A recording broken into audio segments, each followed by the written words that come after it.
안녕하세요. 김 목사입니다. 잘 주무셨죠? 오늘 10월 27일 수요일 아침입니다. 자, 오늘도 우리 먼저 기도하는 시간 잠시 가지겠습니다.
주님 사랑합니다. 오늘도 말씀을 들려주시옵소서.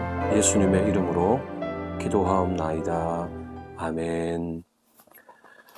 네, 10월 27일 수요일 아침이 밝았습니다. 오늘 우리에게 주시는 말씀 예레미야 48장 26절에서 마지막 47절까지 말씀입니다. 예레미야 48장 26절에서 마지막 47절까지 말씀인데요. 오늘 말씀이 조금 분량이 많아서 조금 빠르게 읽겠습니다. 말씀의 제목을 하나님은 사랑이십니다 라고 정해보았습니다. 자, 같이 읽겠습니다. 모압으로 취하게 할지어다. 이는 그가 여호와에 대하여 교만함이라. 그가 그 토한 것에서 뒹굴므로 조롱거리가 되리로다. 네가 이스라엘을 조롱하지 아니하였느냐? 그가 도둑 가운데에서 발견되었느냐? 네가 그를 말할 때마다 네 머리를 흔드는도다. 모압 주민들아, 너희는 성읍을 떠나 바위 사이에 살지어다. 깊은 골짜기 어귀에 깃들이는 비둘기같이 할지어다. 우리가 모압의 교만을 들었나니 심한 교만 곧 그의 자고와 오만과 자랑과 그 마음의 거만이로다. 여호와의 말씀이니라. 내가 그의 노여워함의 허탄함을 아노니 그가 자랑하여도 아무것도 성취하지 못하였도다. 그러므로 내가 모압을 위하여 울며 온 모압을 위하여 부르짖으리니 무리가 길 헤레스 사람을 위하여 신음하리로다.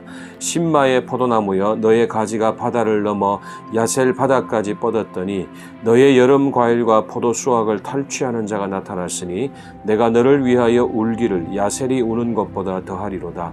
기쁨과 환희가 옥토와 모압 땅에서 빼앗겼도다. 내가 포도주 틀에 포도주가 끊어지게 하리니 외치며 밟는 자가 없을 것이라. 그 외침은 즐거운 외침이 되지 못하리로다. 헤스본에서 엘르알레를 지나 야하스까지와 소알에서 호로나임을 지나 에글랏 셀리시아에 이르는 지역에 사는 사람들이 소리를 내어 부르짖음은 니무림의 물도 황폐하였음이로다. 여호와의 말씀이니라. 모압 산당에서 제사하며 그 신들에게 분향하는 자를 내가 끊어버리리라. 그러므로 나의 마음이 모압을 위하여 피리같이 소리내며 나의 마음이 길 헤레스 사람들을 위하여 피리같이 소리내나니 이는 그가 모은 재물이 없어졌습니다. 모든 사람이 대머리가 되었고 모든 사람이 수염을 밀었으며 손에 칼자국이 있고 허리에 굵은 배가 둘렸고 모압의 모든 지붕과 거리 각처에서 슬피 우는 소리가 들리니 내가 모압을 마음에 들지 않는 그릇같이 깨뜨렸습니다. 여호와의 말씀이니라. 어찌하여 모압이 파괴되었으며 어찌하여 그들이 애곡하는가? 모압이 부끄러워서 등을 돌렸도다. 그런즉 모압이 그 사방 모든 사람의 조롱거리와 공포의 대상이 되리로다. 이는 여호와의 말씀이니라. 보라, 그가 독수리같이 날아와서 모압 위에 그의 날개를 펴리라. 성읍들이 점령을 당하며 요새가 함락되는 날에 모압 용사의 마음이 산고를 당하는 여인 같을 것이라. 모압이 여호와를 거슬러 자만하였으므로 멸망하고 다시 나라를 이루지 못하리로다. 여호와의 말씀이니라. 모압 주민아, 두려움과 함정과 올무가 내게 닥치나니 두려움에서 도망하는 자는 함정에 떨어지겠고 함정에서 나오는 자는 올무에 걸리리니 이는 내가 모압이 벌받을 해가 임하게 할 것임이라. 여호와의 말씀이니라. 도망하는 자들이 기진하여 헤스본 그늘 아래에 서니 이는 불이 헤스본에서 나며 불길이 시혼 가운데 나서 모압의 살적과 떠드는 자들의 정수리를 사르미로다. 모압이여 내게 화가 있도다. 그모스의 백성이 망하였도다. 내 아들들은 사로잡혀 갔고 내 딸들은 포로가 되었도다. 그러나 내가 마지막 날에 모압의 포로를 돌려보내리라. 여호와의 말씀이니라. 모압의 심판이 여기까지니라. 아멘. 네, 하나님은 사랑이십니다. 이제 모압에 관한 예언의 마지막 단락입니다. 유독 여러 열방 가운데 모압에 관한 분량이 많은 것이 좀 특이할 만한 점인데요. 자, 역시나 모압의 교만과 거짓 평화가 낱낱이 드러나서 그들이 큰 수치를 당할 것이라는 연속선상에서 말씀이 진행이 됩니다. 자, 그런데 여러분 놀랍게도 이 단락을 지배하는 더 강한 정서는 하나님의 슬픔과 탄식 그리고 눈물입니다. 모압의 죄와 그들이 당할 재앙에 관한 긴 말씀에 이어지다가 갑자기 하나님의 감정이 드러나는 부분을 오늘 우리가 여러 군데 볼 수가 있죠. 바로 하나님의 통곡입니다. 인간을 향해 쏟으시는 진노, 그 보이지 않는 이면에 놓인 하나님의 사랑과도 일맥상통하는 듯합니다. 자, 멸망을 앞둔 예루살렘을 보고 우셨던 예수님처럼 지금 하나님의 마음이 그렇게 우리가 느껴지는 거죠. 자, 그래서 예레미야는 모압이 바벨론에게 징벌을 당해 포로로 끌려가는 장면을 넘어서서 그들이 이제 회복되는 먼 미래까지 바라보고 있는 것이죠. 그래서 47절에 보면은 모압에 대한 희망의 말씀도 동시에 우리에게 주시고 있습니다. 여러분, 하나님은 사랑이시라는 사도 요한의 표현은 아무리 생각해봐도 옳은 말씀입니다.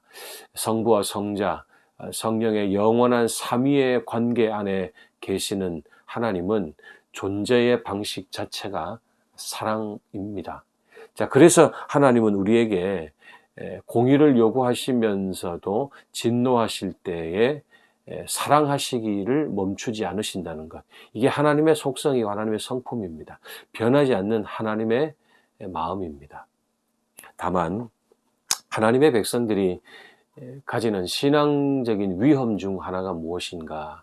저는 그것이 바로 신앙의 개인화라고 생각을 해보게 됩니다. 물론 성도에게는 개인의 구원이 제일 중요하죠. 너무너무 소중한 문제입니다. 자, 그러나 개인의 구원은 곧 사회와 인류의 구원을 위한 초석이라는 것도 우리가 좀 잊어서는 안 될 것 같습니다. 예레미야뿐만 아니라 사실은 수많은 선지자들, 아니 모든 선지자들은 하나님께서 이스라엘 민족의 신이 아닌 열방을 주관하시고 통치하시고 심판하시는 분임을 강조했다는 사실이죠. 여러분, 그래서 신앙은요, 하나님이 나를 위해 존재하신다고 믿는 것이 아니라 내가 하나님을 위해 존재한다고 믿는 것, 이것이 참된 신앙입니다.